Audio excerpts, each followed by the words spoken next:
Hey, I'm Karid, and I'm joined by Hoan, and you're listening to A Bite of, and we are the harbingers of the penultimate episode of Doctor Who. Thanks. We're just doing word scrambles here, baby. Oh, anagrams. That's right. I love it because, anagrams, we don't know them. No, I just said our names backwards. They weren't really anagrams. I couldn't think of a way to make a word out of our names.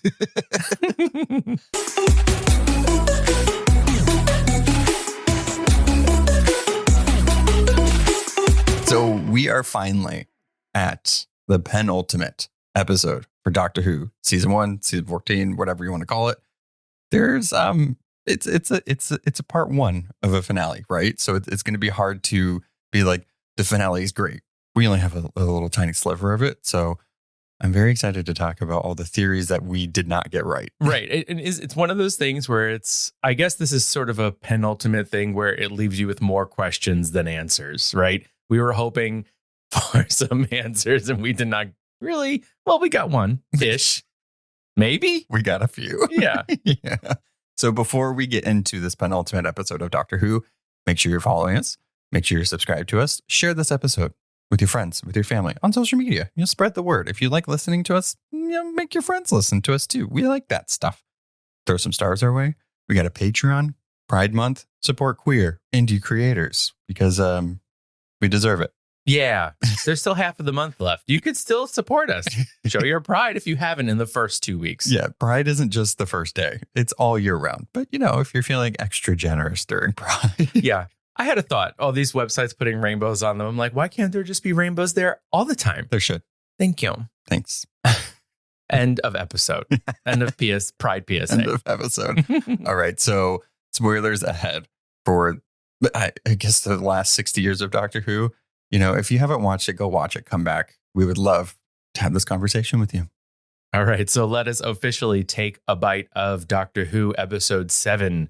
The Legend of Ruby Sunday, written by Russell T. Davies and directed by Jamie Donahue. The TARDIS lands at unit headquarters where the team shares Susan Twist is actually Susan Triad, who is about to bestow her technology on the world. The Doctor and Ruby step into the time window with the help of a VHS to uncover the hooded mystery woman from Ruby's past, but reveal more than they bargained for. The one who waits, time has finally come. Ooh. ... So, general thoughts. How did you feel about the first half of the finale going into the finale? Yes, because this was a to be continued moment, right? So I feel like my thoughts cannot be expressed in words. It can only be expressed in looking over here and then looking over there. Uh-huh. I felt like there was 2 giant things happening, and I was trying to pay attention to both of them. That's a really good point. I think one of the things we'll get into about this episode is because I feel like maybe because it's a short season, there's a lot of things that they just have to pull together because the season's ending. So it's like, oh, we have this mystery and also this thing, but also this thing is happening. It does kind of foster a frantic episode, but in a good way, right? The tension is constantly building. It ends in this crescendo of what? I feel like I'm the Doctor. The last scene that we see the Doctor, of him just being like, that's how I felt personally at the end of this episode, because we knew it was coming, but we didn't know it was coming. And they played with us this whole time, which I thought was really fun. But again, this is part 1. So I can't say the finale is great. I think it's leading into something that could be really great. So we'll see. Yeah, it's definitely laying the groundwork for the final episode. And the thing that I'm most curious about is seeing if our 2 mysteries come together to be one mystery. And so I think we'll have to wait until next week to see that. Do they actually relate, or is it just a coincidence? Right. Everything's just happening at the same time, because that's just how life is. Well, that's also in the first special with Ruby, the whole thing is about coincidences and everything. So it's is it just by coincidence, or is there a reason? What if it's the goblins? This entire series has just been the goblins. After they destroyed their king, they've been wreaking havoc on their lives. I mean, good for them. I hope we get another musical number for sure. We're definitely lacking in music in this episode, so I agree. Not for Marie Gold, though. I'm just going to come out right away. Murray Gold coming back in full force. I mean, he played with different themes that we've known through all of Doctor Who that he's done. Oh, it's so good. The last musical number, I was just like, yeah, yes. Yes, I agree. The music itself is wonderful, but we didn't have any outright performances as we've had in past episodes. Get the Beatles back. Come on. To do not the Beatles songs, but when music was gone. What if Jinx just appeared at Unit? I am missing Jinx. Right? Jinx needs to come back. Yeah, I agree. All right. So let's talk about Unit, right? I feel like there's 3 particular big moments in this episode, and it's like Unit, Time Window, Susan. So Unit, it's always fun going back to Unit in Doctor Who. I mean, it's been 50 plus years since the Doctor was like, yes, okay, fine. I'll like join Unit and be a part of it, and we'll have this team. I like this episode in that they gave everybody a moment to shine, and especially these actors of like, you know, a lot of times there's these actors that do things when they're younger, and then they kind of get these weird roles as they get older. But I like in this one that like even Mel was able to have like do something in this episode, and not like in the specials where she just kind of ran around. She's just like, I'm here. Yeah. So it's really nice to see that. I think Kate Stewart did a fantastic job in this episode. This is my favorite episode of Kate Stewart in a long time, because I really feel like she felt like the leader of Unit, and she was really protective of her people, which is something that I like about her. Unit gives me, Unit headquarters gives me Avengers Tower vibes. It looks like it. Right? It does, right? Okay. I thought I was going crazy with that, but no, it looks very much like it. She's very much the leader of S.H.I.E.L.D. You know what I mean? And I love how the TARDIS kind of comes crashing through, but they're prepared for it, right? They're like, open the doors. They're open the doors. I think it's some sort of, built-in TARDIS tarmac or something like that. No one is fazed by it flying in, and even the Doctor and Ruby popping out. And in this scene, we have what feels like a lot of reunions, right? So the Doctor is really happy to see a bunch of his Unit friends. So Kate and Rose is there, which is kind of a big deal. Oh, Yasmin Fennany. Right. So he asks her, how are you? How's your uncle? Obviously talking about the Doctor. Yeah, I just love. So it's weird that Rose is there to be able to work. I'm just saying child labor laws, whatever. I don't know what her job is. I'm happy she's there. Don't get me wrong. But it's like, why are you there? Morris is a great addition to this. Oh, love Morris. 13-year-old genius. Fantastic. Probability of a trap, 99%. I loved these little reunions. I did find it funny because, we're so used to 13 episode long seasons, and sometimes we don't even get to see these people in a season. So for them to do a reunion like they haven't seen them in a while, I was just like, we have seen them. Oh, but they've been traveling. So I had to like put myself in the character shoes of like, why are you guys so excited to see each other? Yeah, I know. Well, I will say, like, if I haven't seen my friends who I've known my entire life for 1 month, when I'm reunited with them, I can't get enough of them. So maybe it's that type of thing. Imagine space and time in between that. Right. Yeah. And, one of the things that we've spoken about is that there are adventures that we don't even know about that they've been on. So, right, we figure the specials happened around Christmas time in their reality, and now it seems spring, summer. Right. Looking at the Doctor's, garb that he's wearing. He's wearing a leather jacket and some jeans in this. So time has passed. And as far as Rose being there, it's kind of like, well, you kind of know about all this stuff, so you might as well have an internship here or something like that. I also just love the fact of like all of this is happening and the Doctor's just sitting in the garden with Donna, just drinking like an iced tea and be like, yeah, this is fine. He's earned it. He's has. earned a rest. Speaking of adventures we haven't seen, so the episode doesn't really waste any time addressing the mysteries of what's happening and why he's there. So the fact of the TARDIS flying the way it is, while they've been doing it more, and I don't know if that's just because of budget and they can do it, I do miss the like materialization of the TARDIS in a way, that sound. But knowing what happens at the end of this episode, I think there's a reason why it's been making those noises, being a little funny. So maybe it can't necessarily do that right now. So he actually has to fly it like a ship.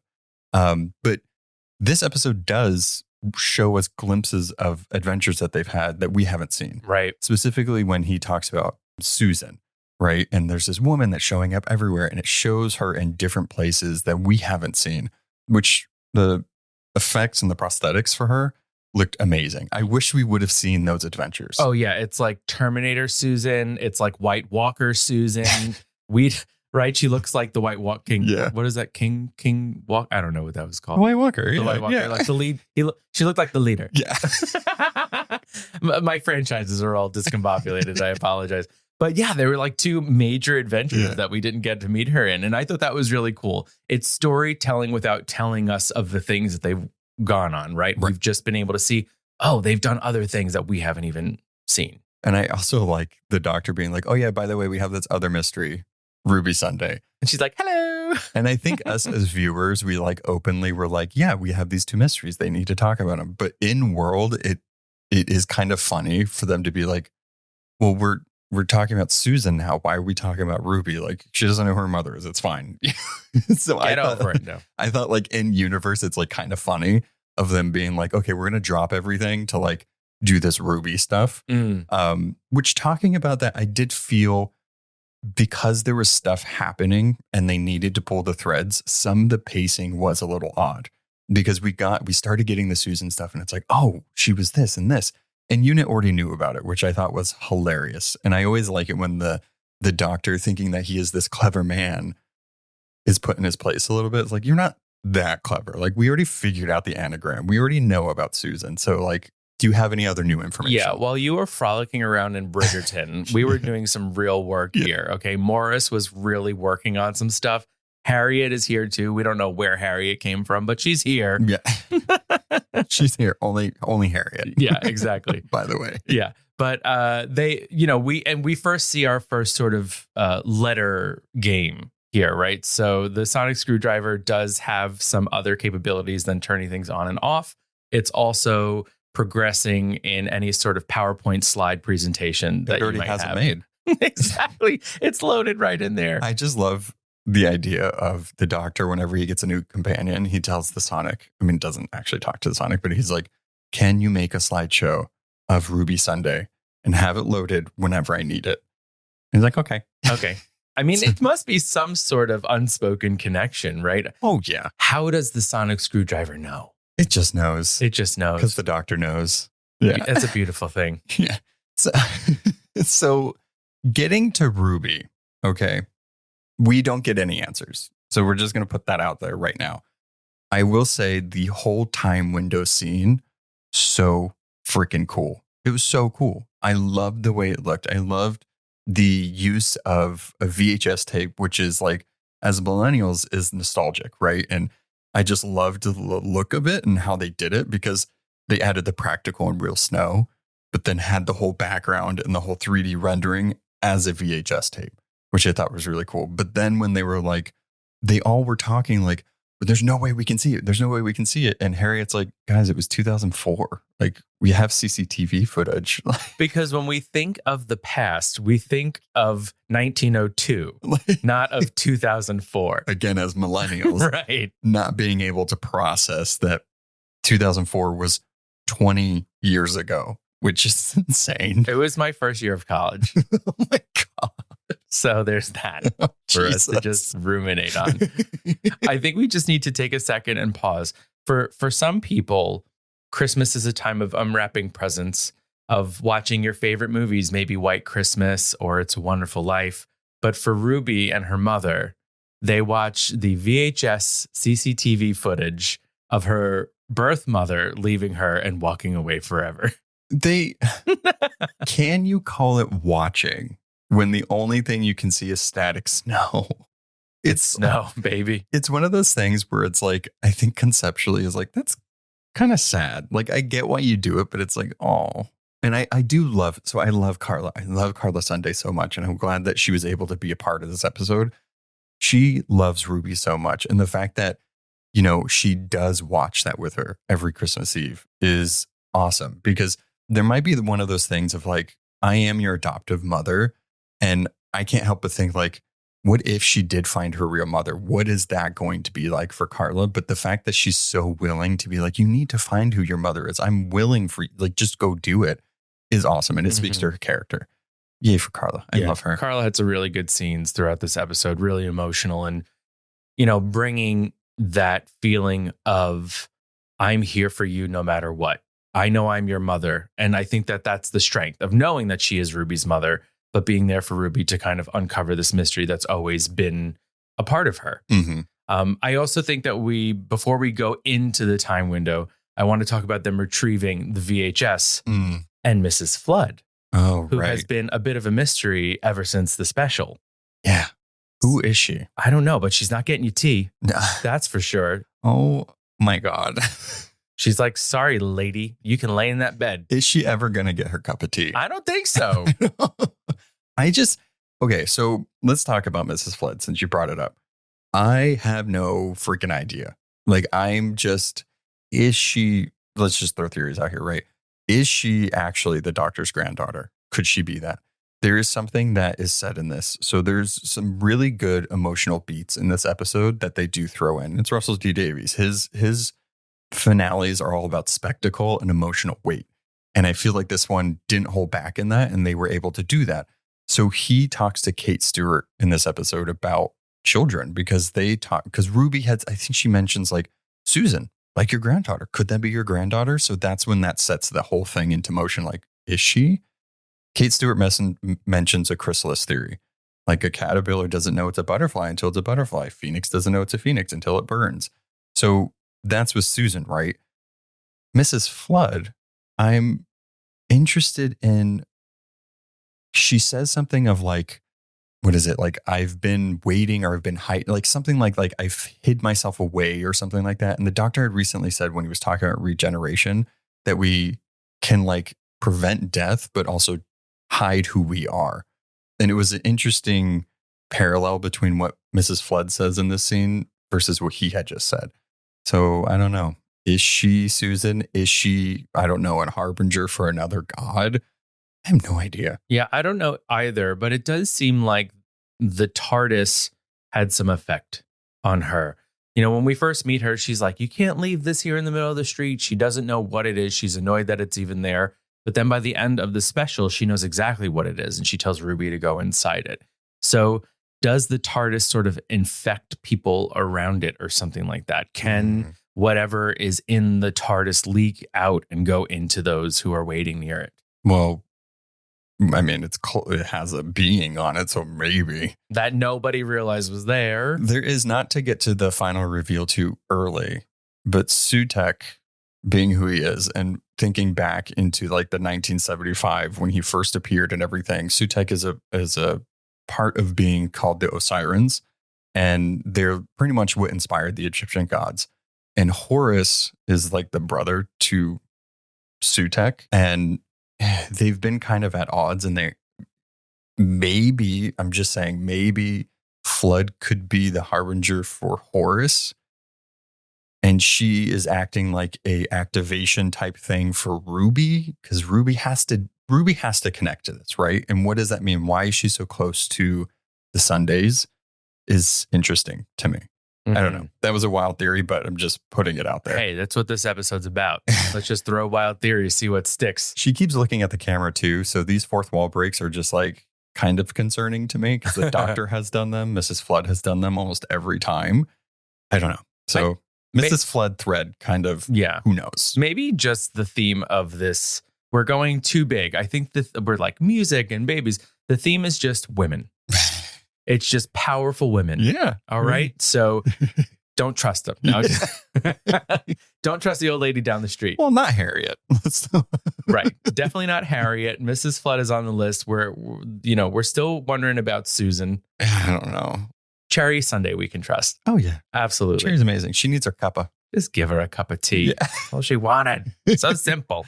All right. So to the time window.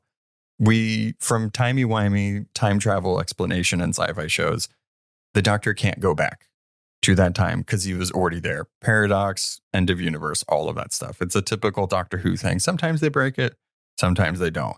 And in this particular one, he does not break it. I find it really interesting that whoever Ruby's mother is shadowed. And it seems like they could manipulate the time window in some way.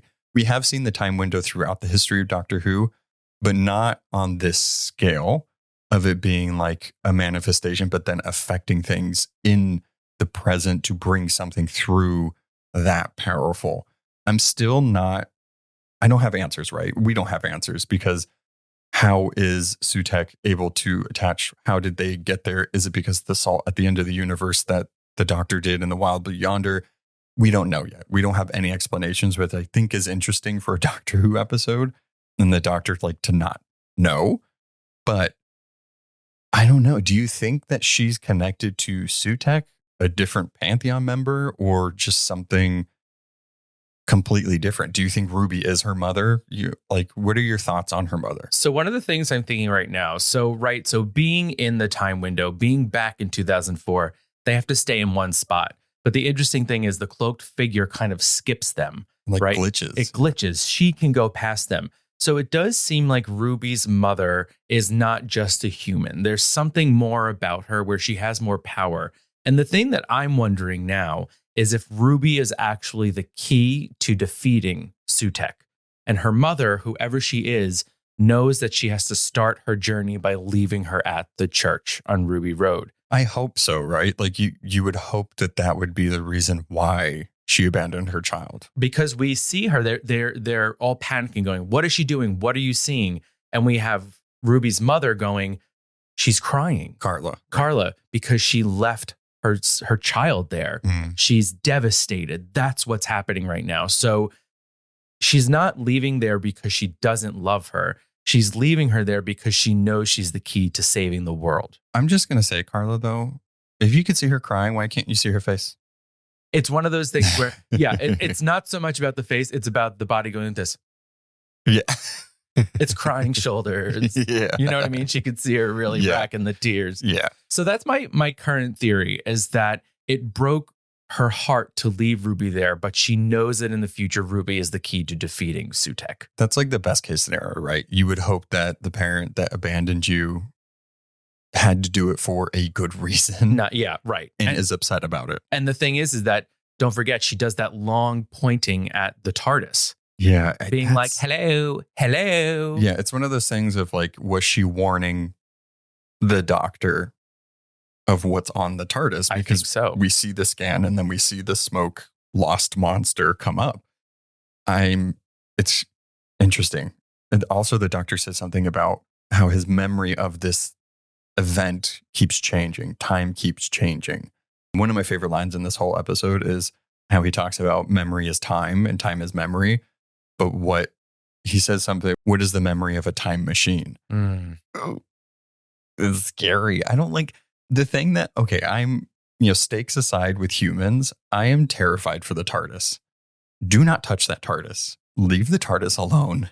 They're going to have to do a cleansing of the TARDIS, something. The TARDIS is like there's infinite space in it. I am worried about the TARDIS by the end of this. Like, what is that going to look like? How, if they separate Sutek from it, is that going to kill the TARDIS in some way? If the TARDIS dies, what is this show? How could they do that? They can't. Absolutely not. They're not allowed. No, definitely not. They can kill they can whatever. Get rid of as many doctors as they want. You can't get rid of the TARDIS. No, you can't. I mean, no. What if he just drives around in like a very modern police car from now on? Absolutely not.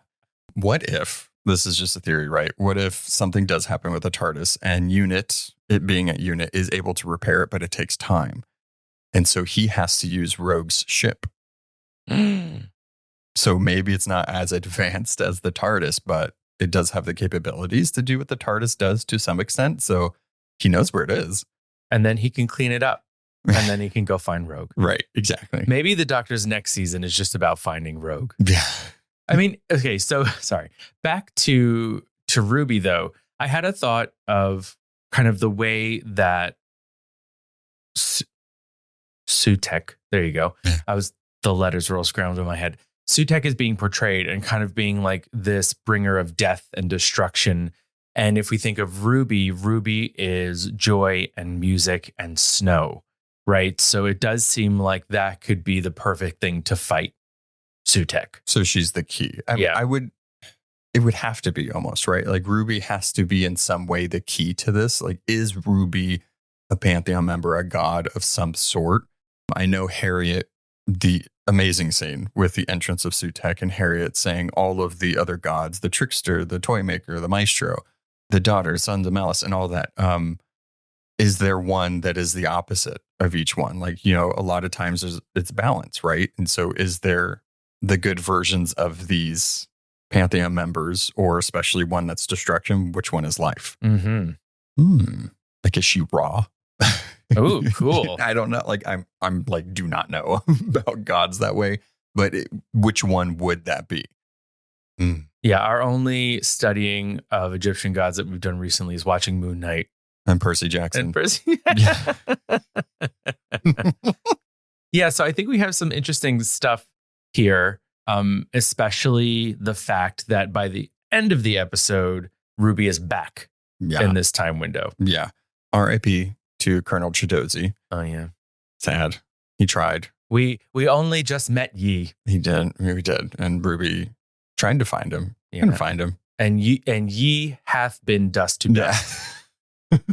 He done dusted. Yeah. So with the time window kind of breaking or setting into motions a lot of the stuff, I am very curious if it was needed. Like, the time window needed to happen for Sutek to fully bring himself to being. One of the biggest mysteries of this that we still don't have answers to, and hopefully we get them in the next episode with Susan particularly, she does seem like just a normal person.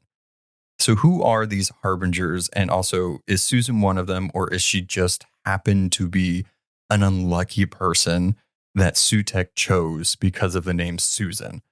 And it might be a trap, right? Everything, her name, Susan Triad, anagram for TARDIS, everything is a trap to get the doctor to go there, showing him her face and her having dreams to get him to go to that place. But then the question remains, why? Why Susan, of all people? Does she know? Does she not know? Is she just possessed? Yeah, well, we learned that Susan has been around for quite a while, and she's been a giant in the tech and software industry. She's kind of a genius. She's also very benevolent. So for Sutek to choose someone to kind of inhabit that has so much reach makes sense, right? He's able to possibly see into the future of this world and know that she is going to do a worldwide press conference. And at that moment is when he can release his whatever into the world, his Suteknianness into our world to destroy it. And so it seems that he's chosen her, you know, for a reason. And I think the reason is the reach. I mean, can a god dance better than this? I don't know. Rome, if you want to. It's all about the elbows close to the body and the arms. It's very Theresa May. Yeah. Like, she's literally done the exact same dance, and it's hilarious. It's also very Danger Will Robinson. Yeah. It's those arms for sure. I love her. I love that this actor not only got to play all these characters, but really got such a great character to play. Terrifying. Also, like, sympathetic in the beginning, right? When the doctor first meets Susan, we hear from Mel that she's just a nice person. She says, "Call me Sue." Yeah. That's how nice she is. not Mrs. Triad. No. Call me Sue. Call me Sue. So it's one of these things of, like, this whole episode was playing with fans, right? They knew that we would be doing all these theories. They knew that we would find the anagram for TARDIS.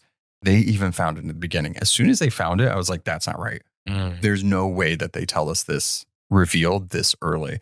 And for Sue to be somebody that seems so innocent, going back to Kate Stewart's theory of the chrysalis theory, was she always this? And she just didn't know. Because again, a caterpillar doesn't know it's a butterfly until it's a butterfly. So that's what brings me back to, was it always planned? Was it a coincidence? Reach. It's all about social media. Right. Hashtags. Yeah. I'm very interested to get these theories and get these, like, loose ends tied up. And also, what would it mean for the rest of the show and the series going forward? Yeah. Well, I think there's something to be said about gods just using humans as their toys, as their playthings. And so unfortunately for Susan, Sutek did that to her. Right. And is using her. And she doesn't understand what's going on because she's having these dreams, but we all know they're not actually dreams. She's appearing in other worlds and following the doctor around. I guess the question is, though, why would Sutek want to infiltrate all of the Doctor's adventures in that way? Well, I mean, so thinking back into the fourth Doctor with Sarah Jane Smith, they defeated Sutek by putting him in this like time corridor and like putting it far into the future to where he'll like die there. So like trapped in there. Not far enough. And like there's no, not far enough. And this is where like, so as a Doctor Who fan, I haven't consumed a lot of the extended universe stuff. I know there's audio dramas. I know there's comics. I know there's books. I haven't really consumed those. I've whisperings and kind of seen some stuff. And I'm curious if something in there would answer on how Sutek is able to do this and why he's there. Hopefully we get those answers. But I do love the thought of Russell T Davies being like, this is season 1. This is good for new viewers. And then they get a villain from like 50 years ago. And it's like, good luck. Right. And my question is, in looking at these sort of, I feel like there's 3 representatives of Sutek in this episode, right? There's Harriet, who is the Harbinger. There's Susan, who is another, Scullian figure. And then there's the large dog beast that's living on top on the TARDIS. Right. So is that actually Sutek? Yeah, I would think because Sutek as a whole has these abilities of like psychic possession and stuff. So that's why I'm thinking, I don't know if Sue is a willing candidate in this and she's just now possessed. And she's the main like conduit for Sutek. Like, does Sutek have to stay on the TARDIS to channel his powers? You know what I mean? So that's why I'm thinking maybe the separation between them is going to, I don't know. Yeah, it's like he's using the TARDIS as a conduit of his energy. Like that is what is able to make him bring Susan through those adventures and transport her there. If he's stuck in this time corridor, he needs something that can travel through time. Right. Which is the TARDIS. Right. And that's how Susan has been following them. Right.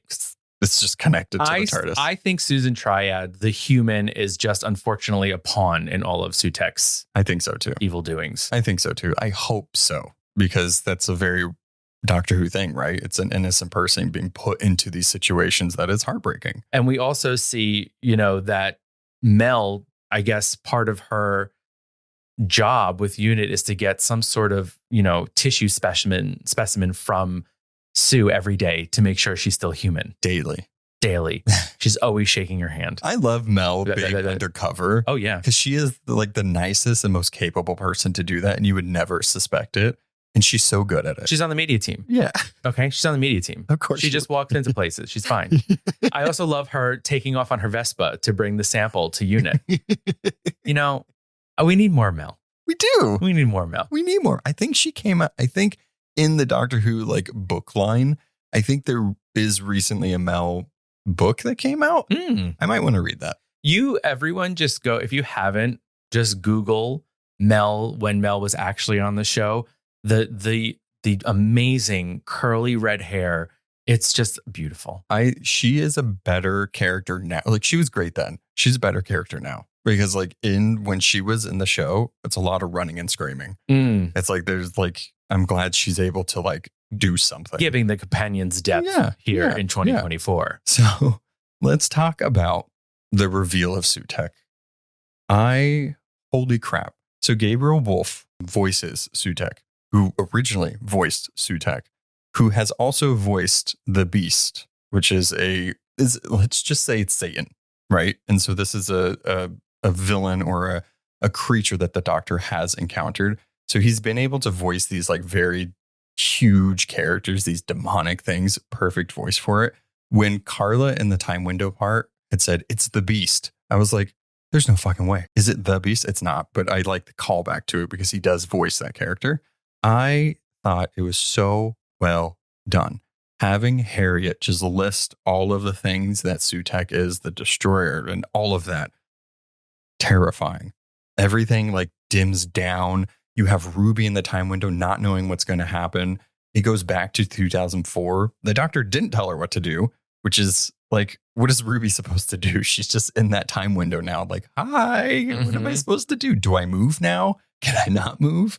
But the reveal of Susan Triad having that like skull prosthetic and that wispy, gross looking hair. Yeah. Terrifying. I think that they did a really good job, right? So in this these final moments, we're in two different places. We're at unit and we're in the studios or wherever that is. And we're watching mayhem in both places. And it's kind of like Kate saying to the doctor, you need to get here. And the doctor's like, no, something's happening here as well. And both of them are kind of spouting these words. We're watching the words on the prompter, and it's really just amping up the tension for that reveal of the skull. It's so frantic, and it builds to that tension. Having Murray Gold bring that score. I do want to say, any listeners that might have catched it, in this particular moment, specifically when Ruby goes into the time window, it sounded like the score for the Master. And I don't know if that's purposeful or maybe just a new rendition of it, but I thought it was really interesting. That's kind of what I thought immediately when I heard it. And I was like, but Russell T Davies said we weren't doing the Master. I don't believe him 1 second anymore for anything because he's been lying this whole time. So is Susan Flood the Master? Is it Missy? I don't know. This feels very much like the, what is it, Mephisto days of Marvel. Yeah, but we actually have like confirmation, like the Mephisto in Doctor Who is Sutek and he is here or they are here. So the question I have is, in all this mayhem, why does the doctor say that Ruby needs to go back to the time window? Right. Again, this is part 1, right? And so we're left with so many questions. Yeah, we got the villain reveal of who's been waiting. Why? What does it have to do with Ruby? Why is she in the time window again? Why did it activate by itself after it seemingly kind of destroyed itself? It's a lot of loose threads here. Okay, so crazy cuckoo theory. What if Ruby's mother is Amy Pond? No. And she had to give up another one of her children to save the world. I mean, I love the Ponds. I love them. They're gone. The angels took them. I could not fathom Russell T Davies being like, you know what would be good? Having Amy lose another child. That's why she was crying. And having another River Song moment. I have seen people say, like, is Ruby's mother River Song? Is she connected somehow? I was thinking that too. I mean, I would love River Song to show up again. I don't know how I feel about that. Not that she couldn't have kids, right? Like, River Song is the doctor's wife. So that would technically make Ruby a child of the doctor. I don't know. Well, and there's that whole conversation, though, in this episode with the doctor of going, well, if you have a grandchild, that means you have children. Yeah. But then there was that whole thing of like a weird conversation of him saying, well, not yet. And so he explains it. I took it as like either him skirting around talking about kids and all of that because it's like a touchy subject for him, or because he's a Time Lord, they're technically not born yet in their like 21st century or whatever. But he still has a granddaughter because he brought her to this time. So like his kids aren't there yet, but his granddaughter is. I don't know. But River Song goes backwards while they go forward. So she's already had the kids. Yeah, we've seen the beginning and the end of River Song. It's all the in-between stuff that we haven't seen. So River Song, this whole thing was about music. I mean, that's probably the more probable theory when you put it that way. Right? I mean, I'm sorry. I just keep seeing that video of the actors, obviously, but isn't it like River? They're like on a panel and she's she's whispering into Jodie's ear, like very sexily or something. Yeah. Have you seen that? Yeah. So that just makes me think that she's having babies. Maybe. Yeah.